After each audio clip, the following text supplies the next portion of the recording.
Welcome, everyone, to our GOE. Our topic this month is on understanding behavior through a child's perspective, child-centered approach to behavior management.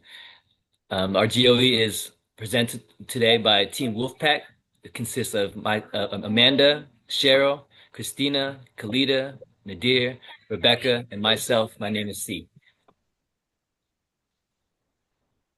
This is our Bright Spark mission. It is to nurture and sustain child-centered, anti-racist, early learning community. This is a focus of ours, and it's one of the philosophies that we live by here at Bright Spark. And here's our land acknowledgement. Passing it on to Christina. Our land acknowledgement for King and Pierce counties. We acknowledge that we gather on the traditional lands of the Coast Salish peoples, including the Duwamish, Muckleshoot, Suquamish, Snoqualmie, and Puyallup tribes, who have stewarded these lands for waters for time immemorial. We honor their enduring connection to this region, stretching across what is now King and Pierce counties. And we recognize their sovereignty as tribal nations. We give gratitude to their care of the land, the waters, and all living things, and we commit ourselves to from and learning from and working in partnership with Native communities today. Thank you, Christina.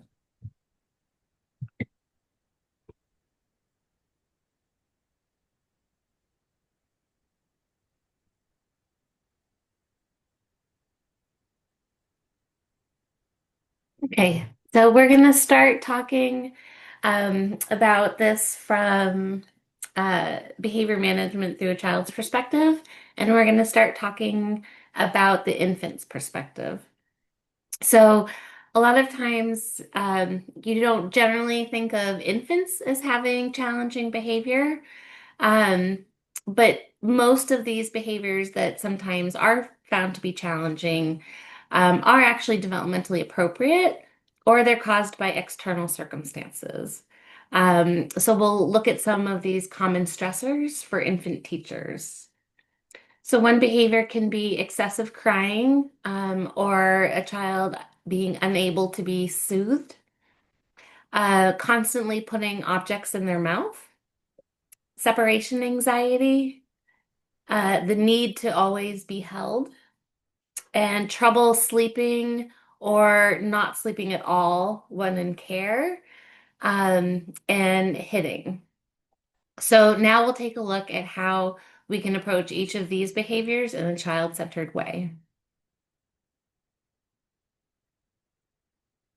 So first and foremost, using a responsive and relational approach with infants.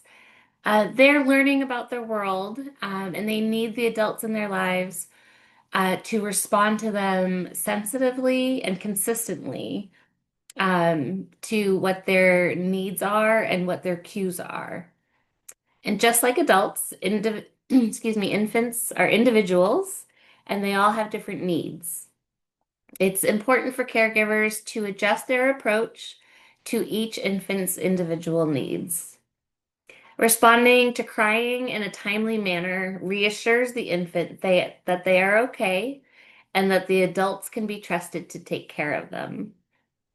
Leaving them to figure it out on their own, really just leads to stress for the infant and then causes mistrust with the adults that are taking care of them.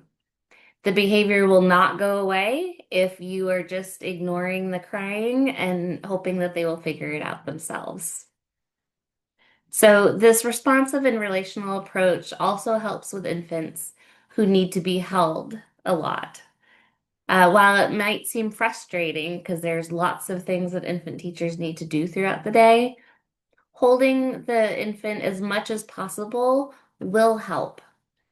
Many people believe that they will make the child more dependent by holding them, and not holding them will teach them to be more independent. And this just is not true. Instead, they're learning that their needs will not be met and that they cannot trust adults. We know that it's difficult to hold one or more infants while you're taking care of a whole group and doing bottles and playing and diapers and all of that. But be responsive by holding them whenever you possibly can You can reassure them that you hear them and that you will get to them soon. And you can try adding in comfort items such as binkies, a preferred toy, a blanket from home, and other things like that that might provide comfort.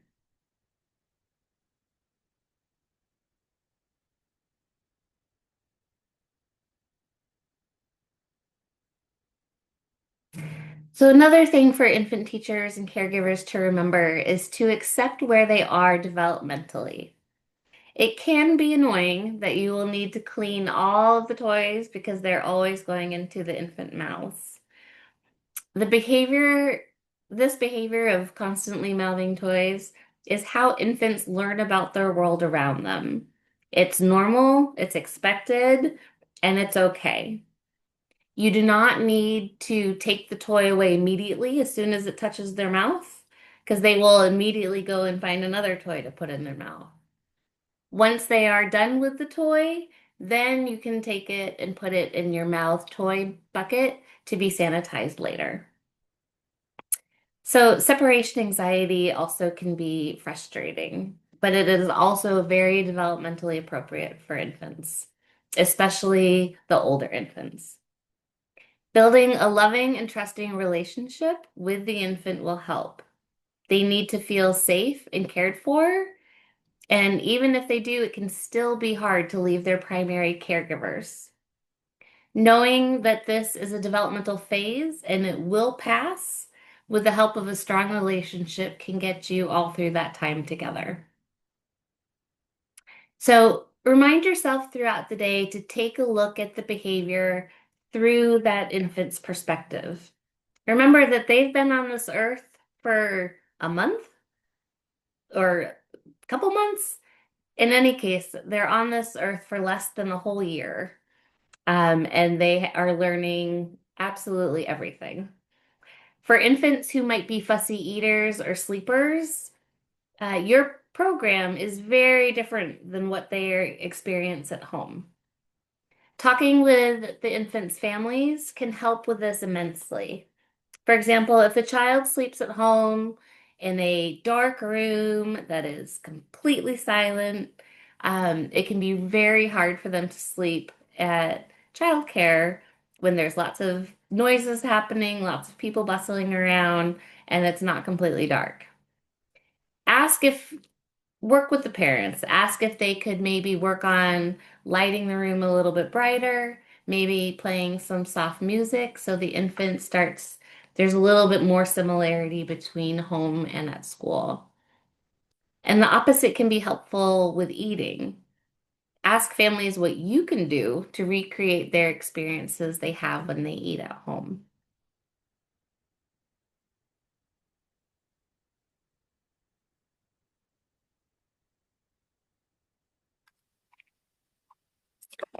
Thank you, Rebecca. I will go over toddlers and common behaviors.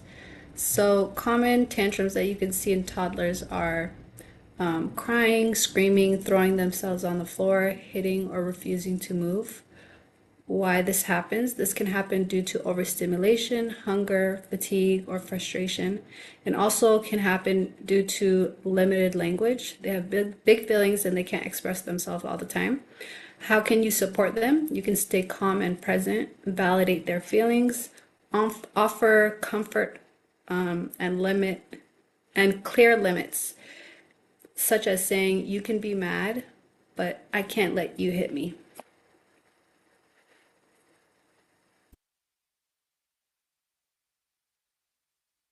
Other common behaviors in toddlers are saying no, and like refusing to do things.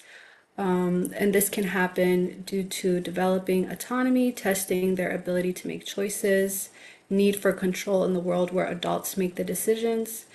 How you can support, you can offer limited choices, such as, do you want the blue cup or the green one? Keep routines predictable, avoid power struggles. Toddlers respond best when calmly consistent.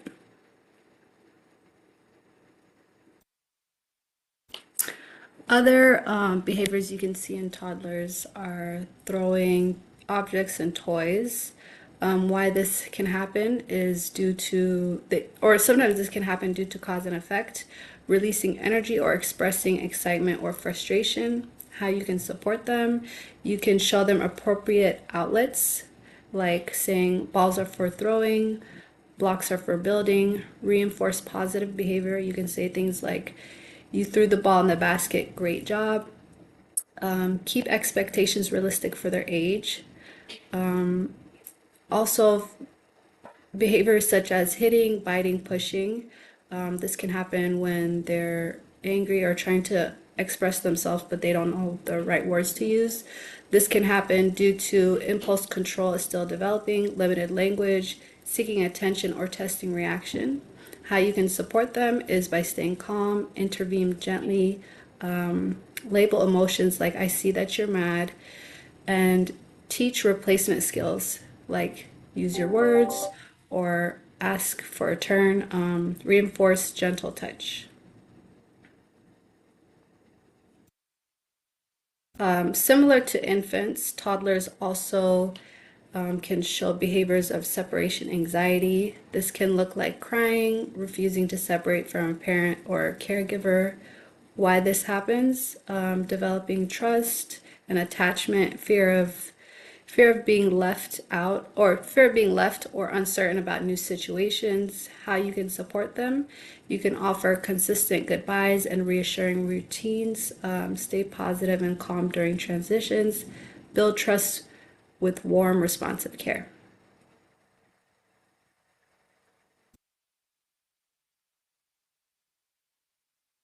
All right, so now we're going to jump into preschoolers and their common behaviors that you might see in the classroom.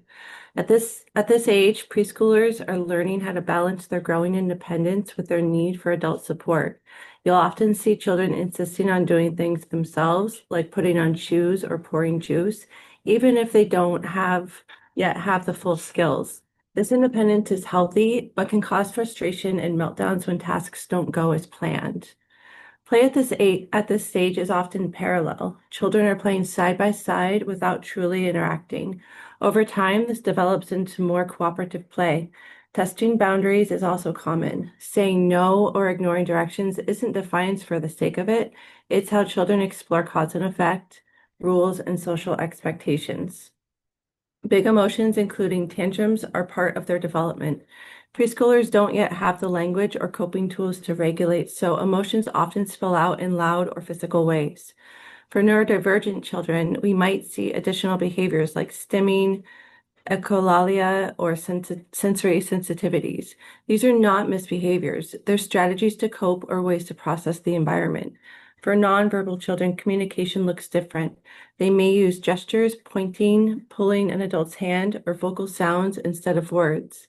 Even without augmentative devices, providers can track each child's nonverbal cues with a simple log. For example, noting that if a child taps their cup, it means they're thirsty, or if their hands are over their ears, they might be overwhelmed. Recognizing and documenting these patterns makes sure every adult in the classroom understands the child's signals. If no formal communication devices are available, providers can make their own low-cost supports using printed clip art, photos of real objects, or hand-drawn images on index cards. A binder ring with common needs such as water, bathroom, snack, play, or help can serve as a communication tool.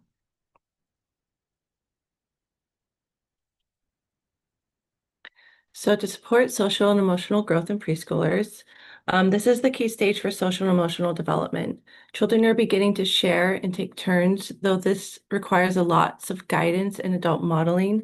A child who grabs a toy is not being selfish. They are learning impulse control and fairness. Empathy also begins to emerge. Preschoolers may try to comfort a crying peer by offering a toy or giving a hug, and even if their efforts are clumsy. At the same time, they look for adult approval, which shows they're internalizing social cues. Friendships begin to form, and play is the natural setting for practicing problem solving, negotiation, and emotional expression. For neurodivergent children, social growth may look different. They may prefer solitary play or structured activities or parallel play longer than peers. Adults can support them by modeling how to join play, breaking down turn taking with visuals, or teaching simple social scripts. Nonverbal children also connect socially, but often through actions instead of words. Oh, it's back the other one. Can you go back one slide? Such as rolling a ball back and forth, building side by side, or imitating a peer's actions. Providers can encourage inclusion through a peer buddy system where one child is paired with another for activities like art, snack, or outdoor play. Buddies can model social behaviors and provide natural support while the nonverbal child gains practice in connection and inclusion. Both children benefit. One learns empathy and leadership, and the other experiences social belonging. Visual supports can expand this learning, so simple cards with my turn, your turn, or stop can give children the language they may not have yet. Social stories with pictures can walk through scenarios like sharing toys or asking to play. These don't have to cost money, and providers can use photos of the actual children in their class, which makes the story more meaningful and familiar.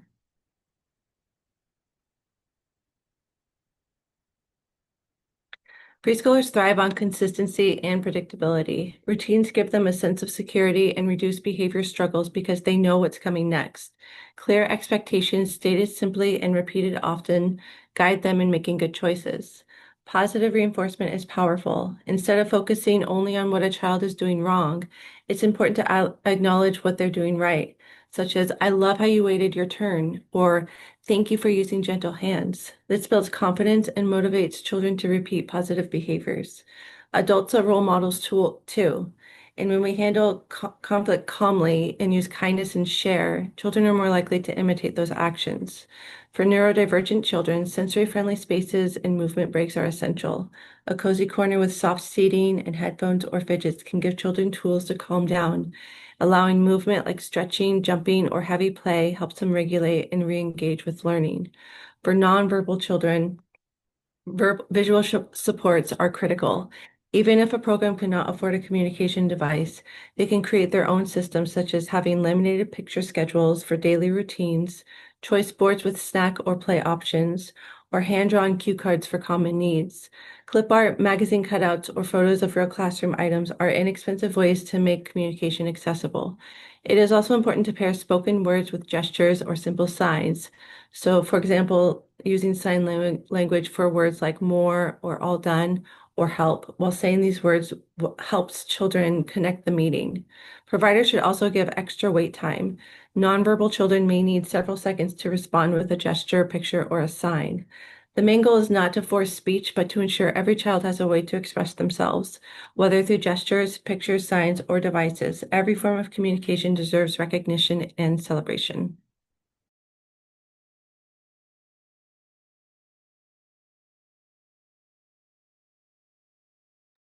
It's me again. So now we're going to talk about why is my classroom so messy? It must be because fun is happening. Your students are engaged in play and using their imaginations, and oftentimes this involves a mess, but it is okay. Focus on what they are learning through their play.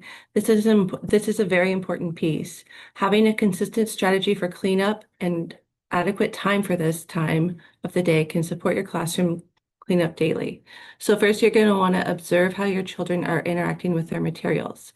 Are they deeply engaged in imaginative play, or are they a self-selected art activity, or are they floating around between activities and getting out many materials? If students are engaged, then despite any mess, concept development is happening.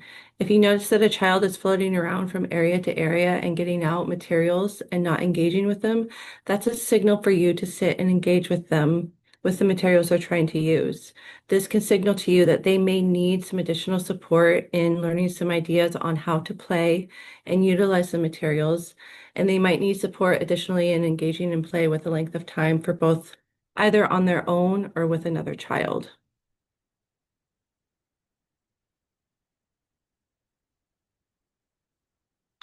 Um, why are students mixing toys, which is often a question. Oftentimes, children like to bring materials from other centers and include them into their play. This is a sign that your students are thinking symbolically, and it's actually a milestone of development. So you should be encouraging this as much as possible to deepen their concept development and seeing what else you can add to their play to enhance this. You might ask yourself, why is it so messy? It feels like every single toy in the classroom is on the floor. Questions you might want to ask yourself around this are how are the materials being utilized? Again, going back to are they utilizing them with intention and able to sit and play for a length of time, or are they floating around? This will indicate to you how the materials are being utilized. And then ask yourself, why does having the toys out feel uncomfortable for me?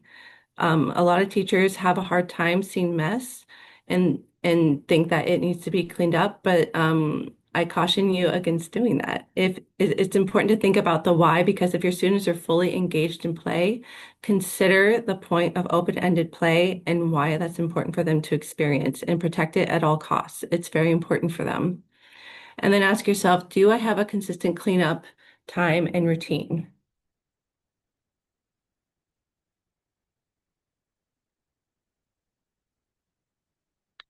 So here's some cleanup strategies you might want to consider. So having a solid cleanup routine every day can help you feel better about things becoming messy because you know that your children have learned how to clean up and you've spent a lot of time with them helping them to do that, that you can be confident that even if the classroom is messy, it will get cleaned up.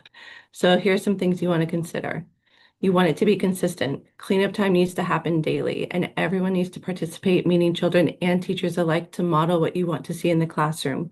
If you don't model it, children might not know what your expectations are, and so you need to participate in the cleanup with your students. You also want to dedicate enough time.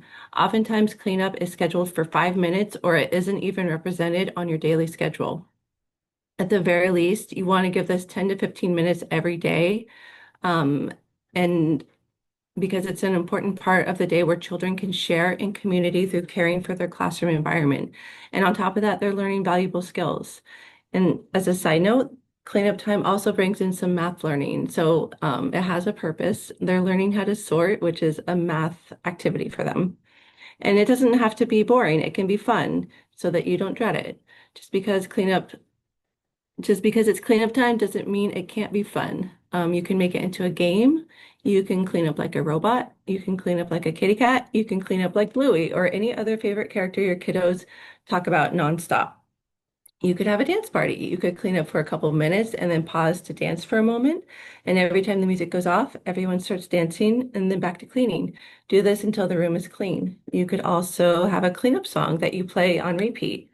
Um, until the classroom is clean. This also serves as an audio reminder that cleanup time is happening because sometimes children will forget.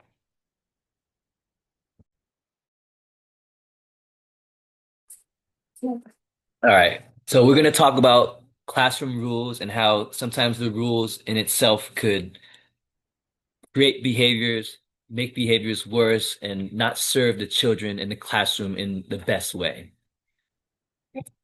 We'll first start with transitions. And these are some of the common rules sometimes that teachers tend to implement that sometimes box themselves in or create behaviors that don't necessarily have to be there. So some rules like students that have to be quiet and have a bubble in their mouth at all times while it's circle time or during transitions, or students that must walk in a perfect single file line, hands on hip, facing forward and having voices quiet. When rules like this are implemented, what they do is they discourage peer-to-peer conversation. It also makes it that the child who is supposed to be freely moving, who is a child that has a lot of personality, has a lot of energy bubbling, where they have to be exactly uniform and in order. There are different ways, like Christine had mentioned, to have fun with some of these transitions. You can make cleanup fun. You can also make lining up and going outside and these transitions to be very fun as well. Have some understanding and have some flexibility with your rules. And this can open up your entire classroom, open up the personalities of your children that are in the class. And when you're having fun doing some of these things, that will reflect on how the children are in the classroom as well. If you're not looking forward to these transitions, whether it's transition to go wash your hands, or transition to go outside, or going back inside, your emotions and what you feel will reflect on the kids as well. If you're having fun with these moments and you look forward to that, or you make it a moment where you get to walk and or slither like a snake or buzz like a bee, or if maybe this child is walking and they're not walking exactly perfect, to not always be so hard on them. Understand that sometimes kids will have movements in their bodies or they want to interact with their peers while they're in line. They have a question that they want to ask you. Don't use this as a moment to shut them down or to dismiss their curiosity. Use that curiosity and build upon that. Use that as a moment to have conversation with your students and to make these moments that are so stressful during the day to be more fun. Circle time is another time as well that sometimes rules get designated that hold kids back and hold back opportunities for kids to have conversation, to have opportunities to grow as students. So some of the common ones that I've seen, students that have to stay on their circle, or their designated spot, and they have to stay exactly on their spot. They can't move from the spot. They can't veer from it, and they get called upon or the teachers get agitated when they have any type of movement that goes away from that one spot. Being first to a spot, reserving that if you're first to a spot in a circle, that means that that is exactly your spot, and it means that you have to keep that spot. That means that there's no flexibility in understanding the different needs of the children in the classroom.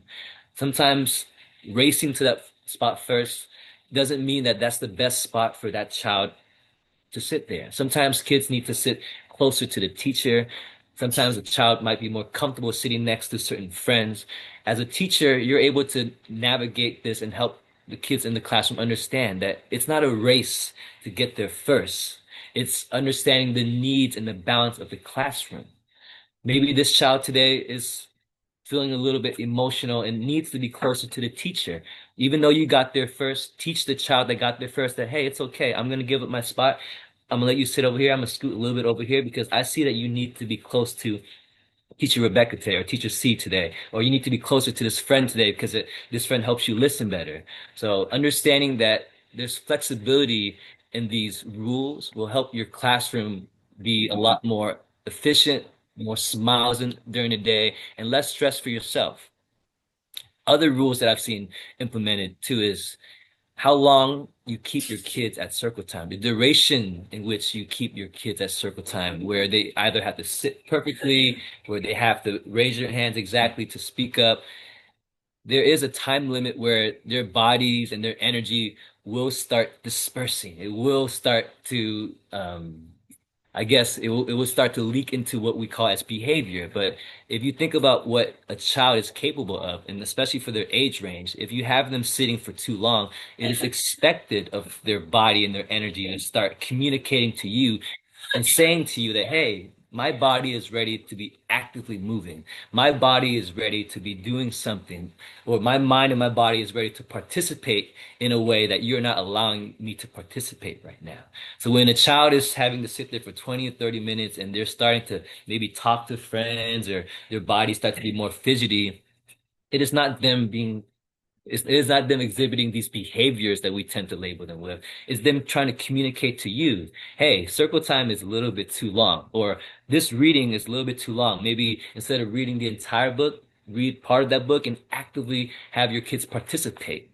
Be a part of the book. Have them stand up and dance to something, or have a break in between and not have something where it's them expected to be sitting, listening perfectly and not talking to their peers the entire time.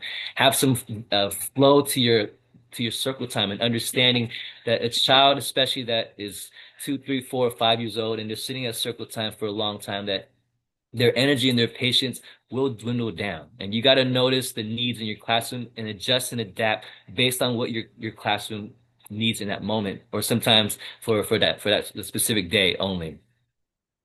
Also, teachers that are too rigid with the expectations of raising hands and taking turns with talking, whether they have to have a bubble in their mouth or have to sit perfectly, hugging themselves. This discourages peer-to-peer interactions. Sometimes when you're asking a question and the child is so excited to raise their or so excited to shout out an answer, I've seen situations where that teacher would dismiss that child and let them know, hey, you cannot answer because you didn't raise your hand, and then call in another child to answer that question. Sometimes it's okay for that child to shout out and have an answer, acknowledge that child, and then another child speaks up too. Now they're having back and forth conversation about the topic that you're talking about. It just shows that they're so interested in it that they can't hold back and they have to shout out their answer. That's not a bad thing for them to shout out. And you will not lose control of your classroom if you allow some kids to answer without raising their hands. There is a way to balance the conversation and allow it to kind of freely flow. You as a teacher, you have the opportunity to navigate that and to bring it back together if you feel like maybe it's getting out of control. But don't just shut down conversation and make it so they have to raise their hands, because now you have to behave a certain way, you have to act a certain way just to be eligible to talk.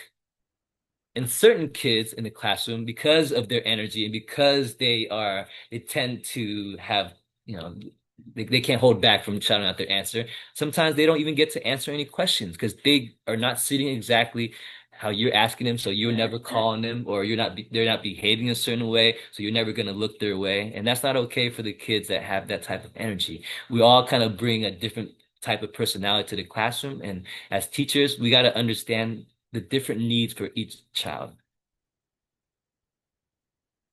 Free choice time is another time where some of these rules get implemented and it holds the kids back from being able to freely explore.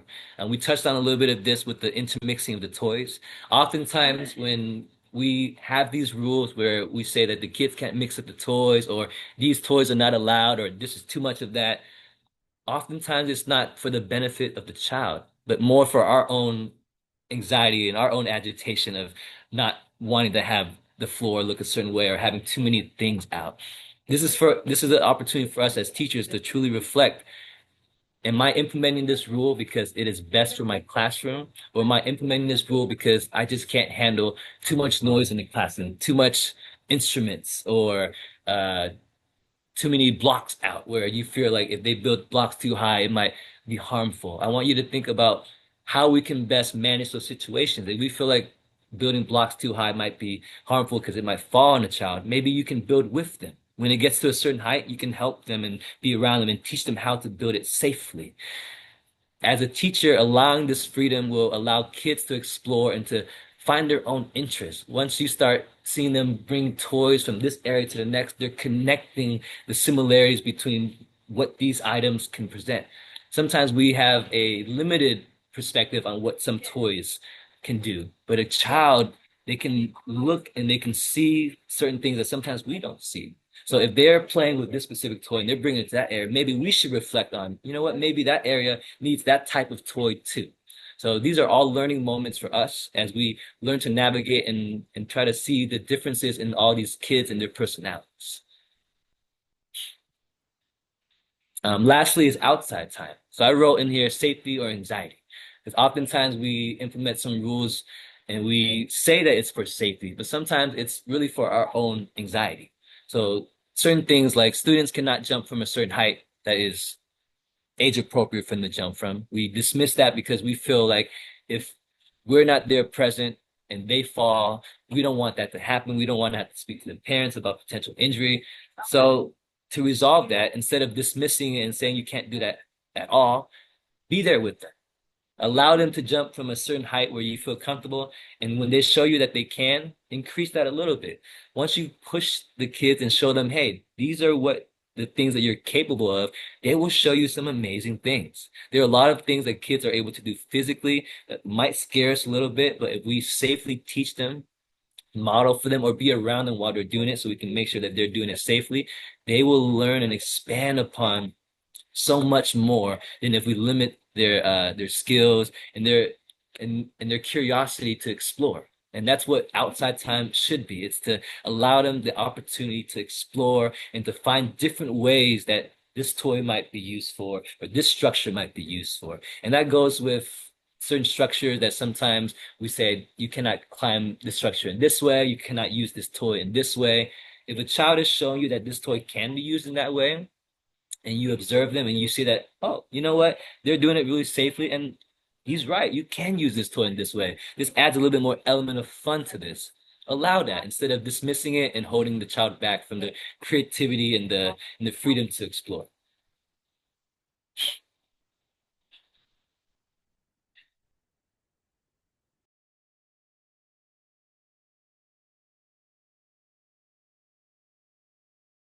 All right. Now we're going to talk about why we should never force children to say I'm sorry. So think of a scenario where one of your children hits another. The child starts to cry and runs to you. What is the first thing we do? We usually ask the offending child to say, I'm sorry, and all is well, right? Well, that is not necessarily true. Saying I'm sorry does not fix everything, and forcing children to say I'm sorry can affect their ability to develop empathy as they grow. And below here are some reasons why you should not force children to say I'm sorry.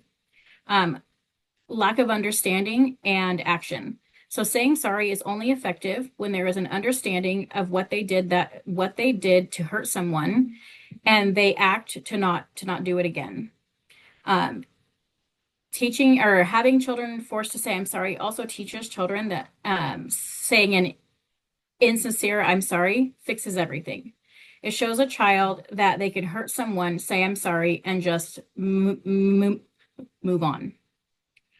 It is not developmentally appropriate. While young children may show some basic understanding of other people's emotions, it isn't until ages 6 through 8 where children really begin to develop the ability to take another one's feeling or pain. And then the last one, it denies the opportunity to teach children about empathy. Empathy is the ability to put yourself in someone else's shoes to feel other people's joy or pain.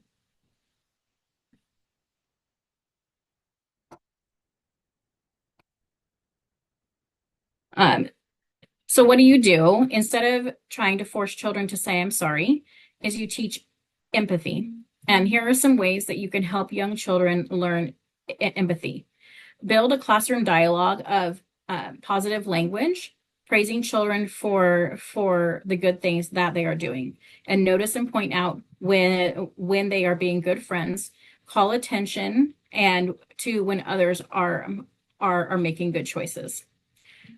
Let children make mistakes. Making mistakes is a great way to talk about what happened and talk about problem solving. There is so much learning in the choices we make. Give children the language and opportunity to identify and talk about emotions of their own and the emotions of others. This can be done by having conversations when children have negative interactions or through planned activities. Point out when someone is showing empathy by giving them positive praise. If you notice that a child helps another child rebuild a block tower that was knocked over, praise them for it. If you notice a child is hugging their friend after they fell down, give them praise for that as well. And avoid giving physical treats or any other type of reward when children show kindness or empathy towards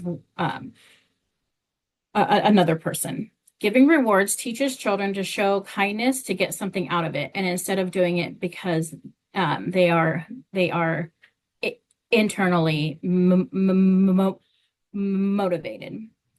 Be a good model for your children and let them see you saying sorry. Let them see you comforting a child when they are hurt or having strong emotions.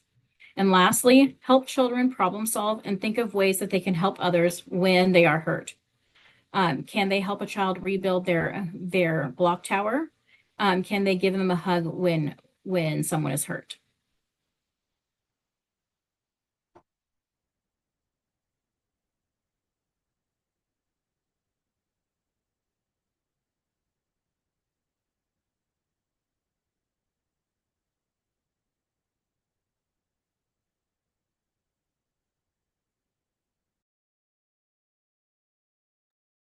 You.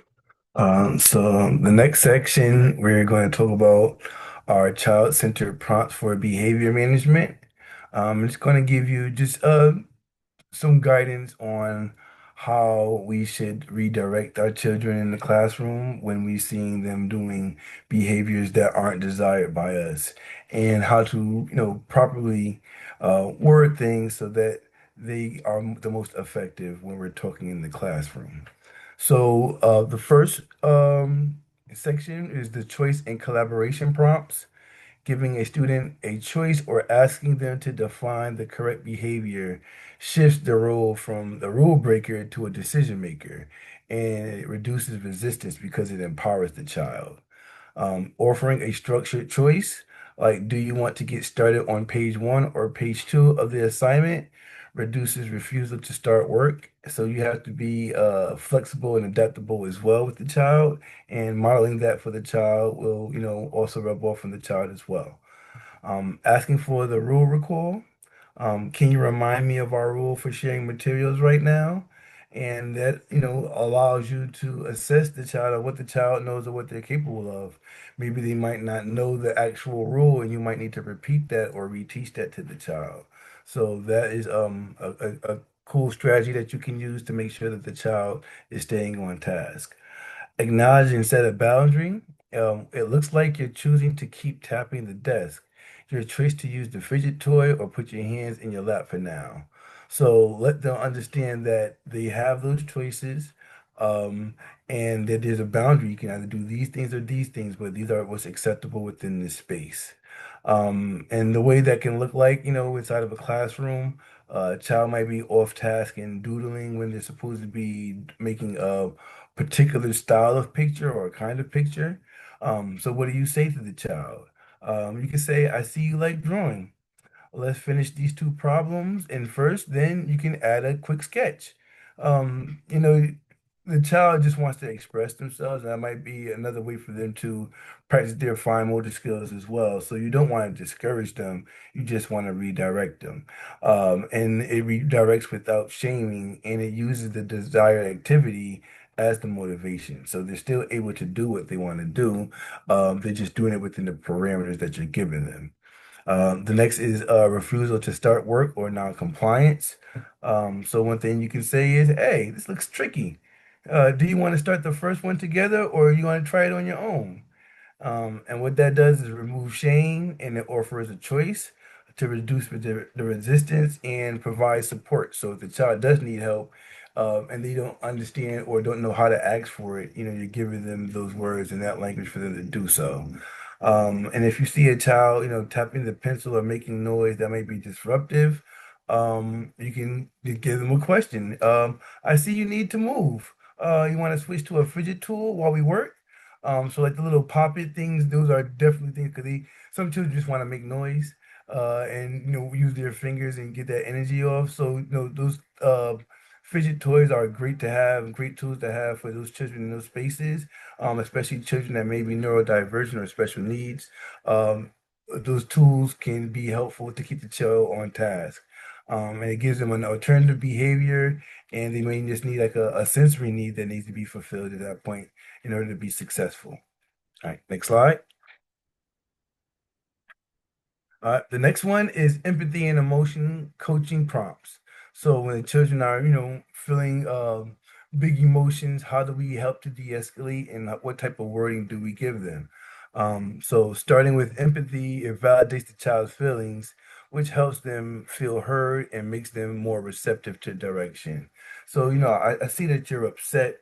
How can we make this better? And then you can become co-solve the problem together as a team with that type of prompt.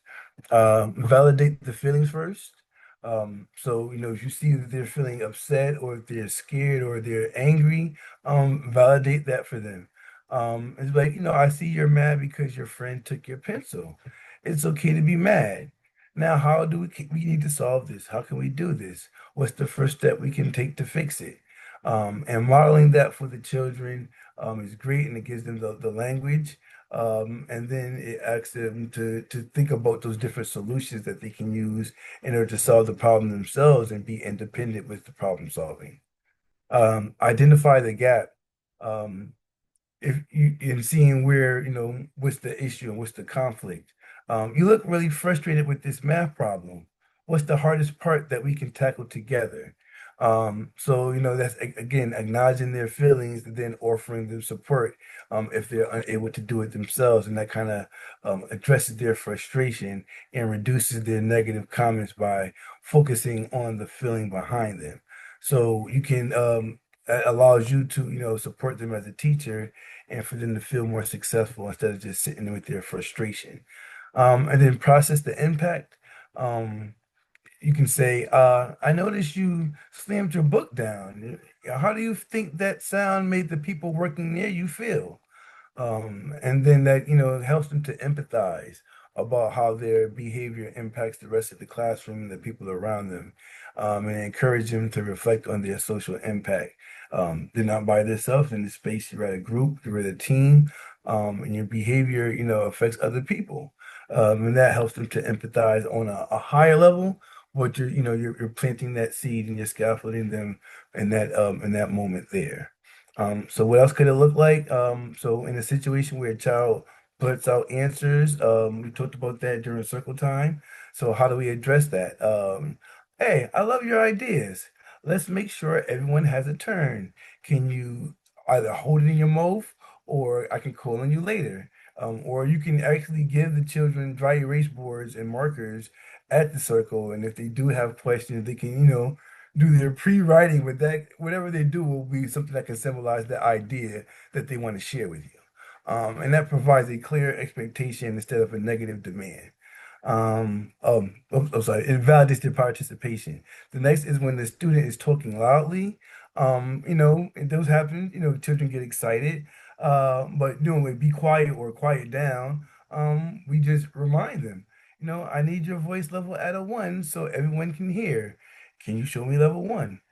And then that kind of reminds them, a lot of the children get excited, their voices rise, and it just brings them back into the expectation. And it provides a clear, positive expectation instead of a negative command, like be quiet or too loud, because that, depending on the children's background, you don't know what that may trigger. So just being mindful of that. And then if you have a student that interrupts peers, this child might be very excited, might have a lot of information and really like to share. So we don't want to discourage that enthusiasm, but we want to make sure that we redirect it properly. So we can say, I can tell you're excited to share. Let's take turns so your group can listen. So, they can have their time and then they can get those feedbacks from the other peers, and then they can also continue to share as well. And this helps redirect without labeling or shaming and frames the turn taking as a group responsibility. We all have to do this. All right, next slide, please. All right, our third one is the least intrusive prompts. So always starting with the most subtle prompt, give the child the greatest chance to self-correct and build independence. Make them think about what they need to do, and self-correct. So nonverbal cues are great. I really I really like to use these type of things. Certain sign languages could be useful as well in the classroom. So, holding up one finger to signal voice level 1, or tap the corner of the table to remind them to stay on task, are just, sensory things that can be also messages for the children to change their behaviors without you having to, use particular words. Just those symbols and those hand gestures can, communicate that to them. Proximity, simply walking to or standing near the student who is starting to fidget or look away from the work might get them back on task. So that's why it's good to always just be active within your classroom, especially during tasks and things like that. So when you see a child that may need that physical support, just being close to them, you'll understand when that child needs that. The next thing is indirect verbal. So if a student is standing instead of sitting, you don't have to address the child directly. You can just say, "Hey, I see a few bodies that aren't quite ready for reading." And usually that child, understand that you're talking to them but not directly at them, and they'll sometimes get the hint. They may need some more prompts, but that's another way of addressing the child, that instead of addressing them directly, which if it's a particular child that's very active, that can be, it can pile up and it can become something else within the classroom. So that's definitely a strategy that you can use to alleviate that. So when a child is making negative comments, especially, some children may have older brothers and sisters, so they have different language than the other children in the classroom. So how do you address that? You can say, it sounds like this feels frustrating. Let's break this into smaller steps. And what's the first part that we can do? So if the child is giving themselves negative self-talk and things like that, um, support the child by saying exactly what can we do. You might have to simplify the activity, or you might give them some scaffolding, but you want to make sure that you validate their feelings and they feel supported, and you focus it to a problem solving activity instead of them feeling that they're inadequate. If you have a student that likes to argue with you or go back and forth, um, that's also a sign of intelligence as well. But how do we positively support that child? And when we're discussing that with them, we can say, "Hey, I hear that you do have a different view. Let's finish this their idea." The child has great language if they're able to do that, so you definitely want to support that, but you don't want to discourage it by giving them negative attention. So this de-escalates the postponing the conflict and keeps the focus on the task at hand. And when a student ignores redirection, like some children are non-compliant for different reasons, we can say, "Hey, let's check out our class rule. What should we be doing right now?" And if you have like a visual, and this is why like visual schedules are real great because the children can look at the schedule and figure out where they are throughout the day, exactly what needs to be done. And using a visual cues or rule-based prompts instead of a confrontation empowers the student to be more self-correcting and to work with their own self regulation. All right, next slide. All right, and these are the phases to avoid within the classroom. So if you are using these phases in the classroom, let's try to phase them out and use different languages that are more effective and more positive for the children. So using phrases like "stop it" and "don't do that" aren't very effective because they're too vague. They don't know what to stop. They can stop running, stop breathing, stop looking. So it's too vague. The child knows what to stop, but not what to start doing. So what do you want the child to do? So the way to redirect that is to instead of saying what not to do, remind the child what the expectation is. So please keep your hands in your lap or walk slowly on the yellow line. So the child knows. So now that the child knows, they can be held accountable for learning that down. Um, this is also another one of those vague things, and it often escalates a frustrated child who feels their emotions are being dismissed or shut down. So sometimes, give the child their space to talk and discuss and express themselves, but making sure that it's safe and it's positive and it's also constructive. But you can say to the child instead of be quiet or calm down, "Oh, I see you're upset. Let's take 3 deep breaths with me," showing them co-regulation. Or I need to hear your voice at a level 1, so they can bring it down so that you can have a discussion. And then another phrase in the classroom that we can avoid is "hurry up." That definitely creates anxiety for everyone in the classroom. Um, and it rushes the child and often leading to mistakes or a power struggle because they may not want to hurry up. They may might be really want to take their time, and that might not be their personality. So how can we say hurry up without saying hurry up? We need to start cleaning up in 3 minutes. What's your plan for finishing? And then you can give them a timer. You might need to support the child, but there's a different way of just saying hurry up and just putting it all on the child. It's a team effort and giving them a different way of seeing what their expectations are in the classroom.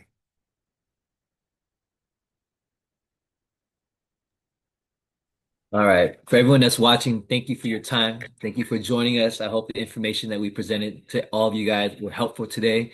If you're interested in learning more, having an extended conversation about the topics that we talked about, uh, please reach out to your coach, reach out to one of us via email, send us any questions. We would love to expand upon what we talked about and to add more to the conversation if you're able to. So, thank you for your time today.